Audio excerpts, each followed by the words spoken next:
से जनाब अख्तरुल ईमान को अपना रुकने पार्लिमान बनाकर दिल्ली की पार्लियामेंट में भिजाइए। लोग कहेंगे कि असदुद्दीन ओवैसी बताओ अख्तरुल ईमान में और मौजूदा रुकने पार्लिमान में क्या फर्क है। फर्क बहुत है मेरे भाई। जैसा रोशनी और अंधेरे में फर्क है वैसा फर्क है।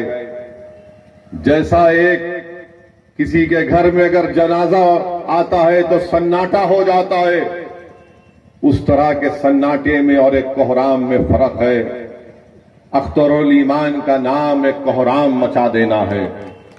अख्तरुल ईमान अगर कामयाब होकर इंशाअल्लाह ताला जाएगा तो अख्तरुल ईमान की जबान पर कोई रोक टोक नहीं होगी। अख्तरुल ईमान को कोई ये नहीं कहा जाएगा कि ट्रिपल तलाक का मामला अख्तरुल ईमान तुम इस पर मत बोलो। सिटीजनशिप का कानून CAA का कानून आएगा तो कोई अख्तरुल ईमान से नहीं कहेगा कि तुम गूंगे बनकर बैठ जाओ। सीमांचल की बात होगी पार्लियामेंट में, इंसाफ की बात होगी। तो मेरे अजीज दोस्तों और बुजुर्गों, यकीनन वोट डालना आपका इख्तियार है, मगर जिसको आपने वोट दिया उसकी जबान पर उसके पार्टी का ताला है। वो पार्टी कभी नहीं बोल सकती आपके बारे में, सीमांचल के बारे में। जब पार्लियामेंट में, पिछले पार्लियामेंट में आखिरी जो पार्लियामेंट का सेशन हुआ उसमें नरेंद्र मोदी की सरकार ने 22 जनवरी को बड़ा तारीखी दिन कहा गया, उसके ऊपर बहस पार्लियामेंट में हो रही थी। तो उठाकर देखो आप, मेरी बात का यकीन करने की जरूरत नहीं है। उठाकर देखो जिस शख्स को आपने किशनगंज का रुकने पार्लिमान अपने वोटों से मुंतखब किया, उनकी पार्टी ने क्या कहा पार्लियामेंट में, लोकसभा में। उठाकर पढ़ लो आप कि उन्होंने क्या क्या बातें कही थी और उसके बाद आप फैसला कर लो। जब मुझे मौका मिला बोलने का और इम्तियाज जलील जो हमारे औरंगाबाद के रुकने पार्लिमान हैं, तो हमने क्या कहा कि 22 जनवरी की बुनियाद 6 दिसंबर 1902 में रखी गई थी। 22 जनवरी की बुनियाद जिसको सुप्रीम कोर्ट ने कहा था कि 6 दिसंबर को बाबरी मस्जिद की जब शहादत हुई, उसको अंग्रेजी का लफ्ज इस्तेमाल किया सुप्रीम कोर्ट ने कि एग्रेगियस यानी क्रिमिनल हरकत हुई। 22 जनवरी की बुनियाद ताले खोल कर रखी गई 86 में। 22 जनवरी की बुनियाद GB पंत मुख्यमंत्री थे जब मस्जिद के अंदर मूर्तियां रख दी गई थी। इनसे पूछो जिनको आपने वोट दिया, क्या तुम अपनी जबान से लफ्ज बाबरी मस्जिद बोल सकते हो क्या? पूछो इनसे आप, ये कभी नहीं बोलेंगे अपनी जबान से बाबरी मस्जिद।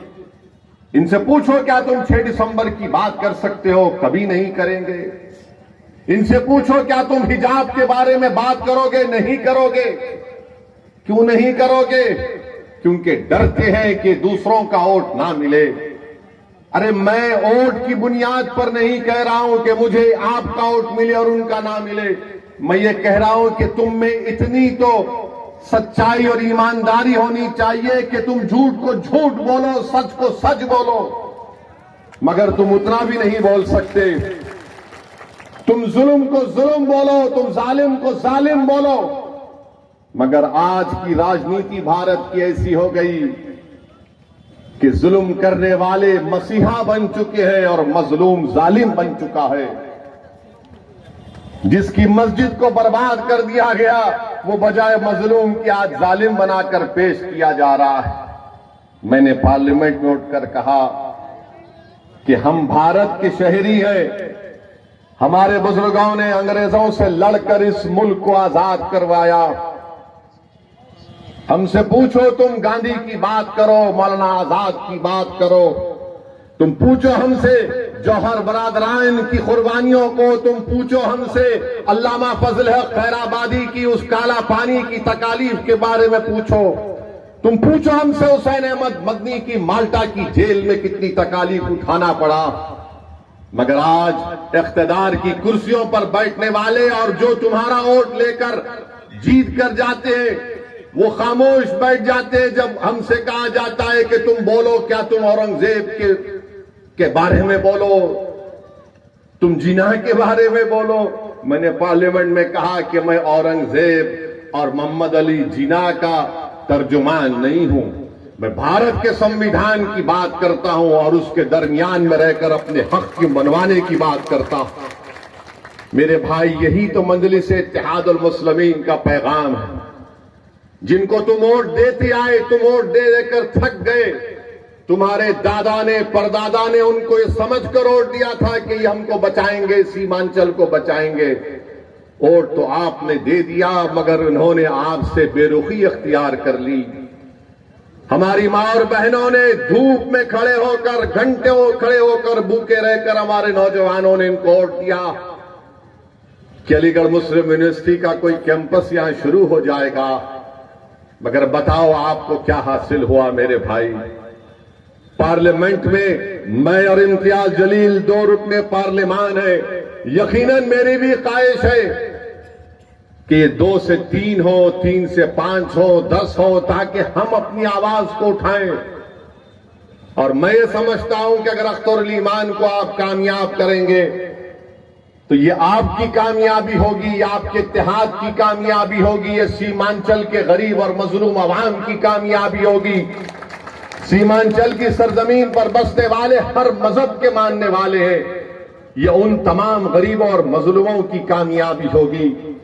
भारत की लोकसभा में आप देखेंगे कि अख्तरुल ईमान बहैसियत रुकने पार्लियामान इंशाअल्लाह अगर मुंतखब होगा तो इन गरीबों की आवाज बनेगा, मजलूमों के लिए एक ढाल बनेगा अख्तरुल ईमान। और जिसको आपने कामयाब किया, माशाअल्लाह वो इतने खामोश बैठे रहती है, ऐसा लगता है कि जनाजा जा रहा है रोड पे से। इतनी खामोशी अख्तियार करते हैं, बोलते ही नहीं है। और जब हम और इम्तियाज जलील साहब तकरीर करते हैं तो बड़ा शर्मा शर्मा कर, नीचे मुंडी कर कर सुनते हैं, अपने चेहरे को नीचे कर कर सुनते हैं। मेरे भाई, याद रखिए, ये हालात ऐसे हैं जब आपको और हमको अपनी आवाज को उठाना पड़ेगा। बिहार में अख्तरुल ईमान जब बोलते हैं तो बिहार के असेंबली के हर फर्द कान लगाकर सुनता है कि अख्तरुल ईमान क्या बोल रहा है। मैं आपको बताना चाह रहा हूं, मुझे भी बड़ी तकलीफ है, आपको भी बड़ी तकलीफ है कि आपने हमारे 5 विधायक को कामयाब किया, जिसको नीतीश कुमार और तेजस्वी यादव ने चारों को खरीद लिया। क्यों खरीदा उनको? क्योंकि वो नहीं चाहते थे कि कोचा दामन हो या सीमांचल की सरजमीन हो, यहां पर तुम्हारी आवाज उठे। वो कभी भी इस आवाज को बर्दाश्त नहीं करेंगे। हां, यादवों की आवाज को बर्दाश्त किया जाएगा, कुर्मियों की आवाज को बर्दाश्त किया जाएगा, भूमिहार की आवाज को बर्दाश्त किया जाएगा, ब्राह्मणों की आवाज को बर्दाश्त किया जाएगा, अपर की आवाज को बर्दाश्त किया जाएगा। मगर पूरे बिहार में और खासतौर से सीमांचल में किसी एक आवाज को कभी बर्दाश्त नहीं किया जाएगा। वो आवाज होगी अख्तरुल ईमान की। बेईमानों की आवाज को सुना जाएगा, मगर अख्तरुल ईमान की आवाज को नहीं सुना जाएगा। जो अपना जमीर बेचने के लिए तैयार हो जाएंगे उनको अपना रकीब बनाया जाएगा, मगर जो कहेगा कि मैं अपने गिरेबान के तार बेचने के लिए तैयार नहीं हूं, मैं सीमांचल के गरीब और मजलूमों के इंसाफ की लड़ाई लड़ता रहूंगा, तो उस आवाज को बर्दाश्त नहीं किया जाएगा। जो गरीबों और मजलूमों की हक की आवाज, उनके हक की आवाज को उठाएगा, उसको बर्दाश्त नहीं किया जाएगा। किसकी आवाज को बर्दाश्त किया जाएगा? जो इन अगियारों की चौखट पर जाकर अपना ईमान बेच देते हैं, जो अपने चेहरों को और अपने सरों को झुका देते हैं, जो बिकने के लिए तैयार है, जो नहीं बिकने के लिए तैयार है, उससे बड़ा इनको डर लगता है कि कौन है ये लोग। आज आपने देख लिया कि हमारे 4 विधायकों को इन्होंने खरीद लिया, इन बेईमानों को। मगर मैंने कहा था कि तेजस्वी, अल्लाह का इंसाफ जरूर होकर रहेगा। तुमने हमारे 4 को खरीदा, अल्लाह ने तुम्हारे को इख्तिदार की कुर्सी से निकाल कर फेंक दिया। और याद रखो लालू यादव और तेजस्वी यादव, तुम जितने नंबर एमएलए के लाए हो ना, आप जिंदगी में कभी इंशाअल्लाह उतना नंबर नहीं लाओगे। तुम नहीं लाओगे, क्योंकि तुम धोखे की सियासत करते हो। तुम में, मोदी में, नीतीश कुमार में कोई फर्क नहीं। मोदी, तेजस्वी और नीतीश कुमार एक है, इनकी सोच एक है, इनके काम करने का तरीका भी एक है। जैसा कोई पिक्चर में आप देखते हैं कि डबल रोल, अब तो ट्रिपल रोल हो रहा है। 3 मिलकर एक ही आवाज में बोलते हैं, और वो आवाज क्या है कि सीमांचल से कोई तुम्हारी आवाज ना उठे, अख्तरुल ईमान की आवाज ना उठे। हां, बेईमानों को बर्दाश्त किया जाएगा। मेरे भाई बताइए, आप कैसे इंसाफ होगा फिर? भारत की राजनीति में कानून कहां बनाए जाते हैं? कानून बनाए जाते हैं विधानसभा में, या फिर भारत की सबसे बड़ी पंचायत लोकसभा में। अगर वहां पर तुम्हारी आवाज नहीं होगी तो कौन होगा? आज आपने देखा कि लोकसभा के इस आखिरी सेशन में मैंने पार्लियामेंट में उठकर कहा, अगर आप मेरी बात से मुत्तफिक हैं तो मेरी बात बोलने के बाद आप नारा लगाकर बता दीजिए कि सच है या नहीं। मैंने कहा था कि भारत में आज जो मुसलमान है वो अपने आप को इस तरह महसूस करता है जिस जमाने में हिटलर की हुकूमत थी, उस जमाने में यहूदी अपने आप को गैर महफूज समझते हैं। बताओ, क्या मैंने झूठ कहा या सच कहा? बताओ मेरे भाई, यही तो चीज है। हुकूमत के सामने सच्चाई को बयान करना, उनको बताना कि ये हम सोच है, ये तकलीफ हमको हो रही है। मेरे अजीज दोस्तों और बुजुर्गों, मैं आपसे अपील कर रहा हूं कि चाहे सीमांचल हो या भारत हो, अपनी मस्जिदों को आबाद रखो। याद रखो, अपनी मस्जिदों को आबाद रखो। अपनी मस्जिदों को हमको हुक्म दिया गया, अल्लाह ने हमसे कहा गया कि अल्लाह के घर को वही लोग आबाद रखते हैं जो ईमान वाले हैं, जो किसी से नहीं डरते सिवाय अल्लाह के, और जो आखिरत पर भरोसा करते हैं। तो अपनी मस्जिदों को आबाद रखो, चाहे तुम किसी मसलक के हो, मस्जिद तो अल्लाह की है ना। अपने मस्जिदों को आबाद रखो। 600 साल की मस्जिद महरौली की, उसको शहीद कर दिया गया बगैर कोई नोटिस दिए। कोई नहीं बोला। ये पूछना था इनसे, आप जिसको आपने अपना वोट दिया था, किसने महरौली की मस्जिद की बात की? असदुद्दीन ओवैसी ने, मजलिस इत्तेहादुल मुस्लिमीन ने बात की। किसने कहा कि जो कोर्ट का फैसला आया वो गलत है? असदुद्दीन ओवैसी ने कहा। जब कर्नाटका में हमारे बच्चियों से हिजाब छीन लिया गया, किसने कहा? मजलिस ने कहा। बताओ, जब सब मजलिस करती है और कहती है तो लोग बोलते नहीं, ये मिले हुए हैं। अरे भाई, हम कहां मिले हुए हैं? तुम मिले हुए हो। तुमने नीतीश कुमार का साथ दिया तो आज बीजेपी सत्ता में है बिहार में। मैंने नीतीश कुमार को मुख्यमंत्री नहीं बनाया, तेजस्वी और लालू ने बनाया, और आज नीतीश कुमार मोदी के गोद में बैठकर चाय पी रहे हैं। बताइए, इसका जिम्मेदार कौन है? कभी आप सोचो कि आपने वोट दिया था इनको। गठबंधन, मैंने आपसे कहा था कि देखो नीतीश कुमार, ये लोग बीजेपी को एक दिन सत्ता में लेकर आएंगे। मैं बार बार आपसे कहता रहा, मगर आपके दिलो दिमाग पर गठबंधन का एक जादू छाया हुआ था। नहीं ओवैसी साहब, गठबंधन, मैंने कहा ये गठबंधन नहीं है, ये दोबारा सत्ता दे देगा बिहार में आरएसएस को, बीजेपी को। बताओ अब कौन जिम्मेदार है? मेरी शिकायत आपसे है, मेरी शिकायत तेजस्वी, नीतीश, मोदी से नहीं है। मैं आपको अपना समझकर, अपना बेटा समझकर, अपना भाई समझकर, अगर मैं गलत कह रहा हूं तो मुझे माफ कर दो। मैं आपसे शिकायत करने आया हूं। मैं कहां पर शिकायत करूंगा? मैं किसके सामने जाकर अपनी बात को करूंगा? मैं तो तुम्हारे घर पे आऊंगा ना। तुम्हारा घर मेरा घर है, तुम्हारा घर अकेला तुम्हारा घर नहीं है। इसलिए मैं बड़े फख्र से कहता हूं कि सीमांचल का हर घर असदुद्दीन ओवैसी का घर है। सीमांचल के हर नौजवानों के ख्वाब को पूरा करना अख्तरुल ईमान हमारी जिम्मेदारी है। इसीलिए मैं अपनी शिकायत तुम्हारे सामने रख रहा हूं। सोचो अपनी इन बातों को, अगर इसमें सच्चाई है तो हमारा साथ दो, अगर तुम समझते हो ये झूठ बोल रहा है तो ठीक है। मैं जो कुछ कह रहा हूं मेरा रब जानता है कि मेरी नीयत क्या है। अरे हम इलेक्शन लड़ते हैं तो वोट काटने के लिए लड़ते हैं। आज आपने देखा, आज मीडिया वाले हमको बता रहे थे, हमारे दोस्त, कि लालू यादव ने कहा कि अभी भी हमारे दरवाजे नीतीशवा के लिए खुले हुए हैं।